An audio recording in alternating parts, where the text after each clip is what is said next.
এটা কথা মই নিগেটিভলি কোৱা নাই, মই 100% আশাবাদী যে লাভলীনাই মেডেল দ্বিতীয়বাৰৰ পৰা আনিব। কিন্তু খেলৰ কথা কেতিয়াবা ক'ব নোৱাৰি।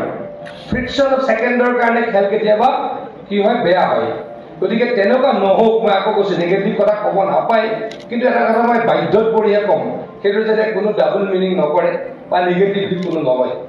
মই কি ক'ব খুজিছোঁ যে ফ্ৰিকশ্যন অফ ছেকেণ্ডৰ কাৰণে খেল এখন কেতিয়াবা বেয়া হয়। আৰু খেলখনত বেয়া হ'লে কি হয়, আমি আগৰ এই খেলুৱৈগৰাকী কি কৰিলে সেই কথা পাহৰি যাওঁ, এতিয়া নতুনকৈ আমি গালি পৰা আৰম্ভ কৰোঁ। সেইটো এটা আমাৰ ট্ৰেণ্ড হৈছে, সেইটো এটা ট্ৰেণ্ড হৈছে।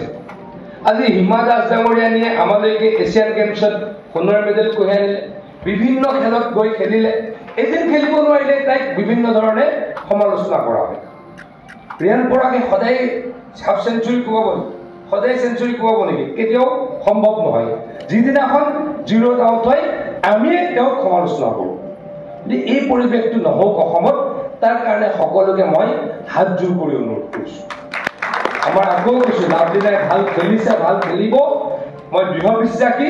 কিন্তু আকৌ কৈছোঁ, মই নিগেটিভলি কোৱা নাই, নিগেটিভ শব্দ ক'ব নাপায়, কিন্তু মই বাৰে বাৰে কৈছোঁ, বাধ্যত পৰি কৈছোঁ, এনেকুৱা বেয়া কথা নহওক। কিন্তু ভগৱানৰ ইচ্ছাত যদি কিবা এটা নেগেটিভ হয়, কোনোৱে যাতে তাইক সমালোচনা নকৰে, তাৰ কাৰণে সকলোকে মই পুনৰবাৰ এই মঞ্চৰ যোগেদি অনুৰোধ কৰিছোঁ। এই ছোৱালীকেইজনীয়ে কিমান আমাক সন্মান দিছে, আমাৰ বাইদেউহঁতে আগতেও দিছে, সকলোৱে সন্মান দিছে। এদিন দিব নোৱাৰিলে আমি কিবা বেয়াকৈ গালি পৰা আৰম্ভ কৰোঁ। আজিকালি গালি পাৰিবলৈ ইজি হৈ গ'ল, ফেচবুকটো থাকেই, কিবা এটা বেয়াকৈ লিখিবলৈ 1 ছেকেণ্ড লাগে। কোনোৱে নাভাবে ছোৱালীজনীয়ে যে কিমান কষ্ট কৰি কৰি গোলাঘাটৰ আমাৰ এখন ভিতৰৰ গাঁৱৰ পৰা গৈ বিশ্বজয় কৰিছে। ঢিঙৰ কোনোবা এখন ভিতৰুৱা গাঁৱৰ পৰা গৈ এজনী ছোৱালীয়ে গোটেই এছিয়াখন জয় কৰিছে, সেই কথা আমি পাহৰি যাওঁ। আজিলৈকে কোনো এটা ল'ৰাই ইণ্ডিয়ান ক্ৰিকেট টীমত খেলিবলৈ পোৱা নাছিলে। আমাৰ ৰিয়ান পৰাগে গৈ এবাৰ খেলাটো আৰম্ভ কৰিলে, এদিন খেলিব নোৱাৰিলে আমি বেয়াকৈ গালি পাৰোঁ। সেই পৰিৱেশটো যাতে অসমৰ পৰা অন্তত নহওক, তাৰ কাৰণে সকলোকে মই অনুৰোধ কৰিছোঁ।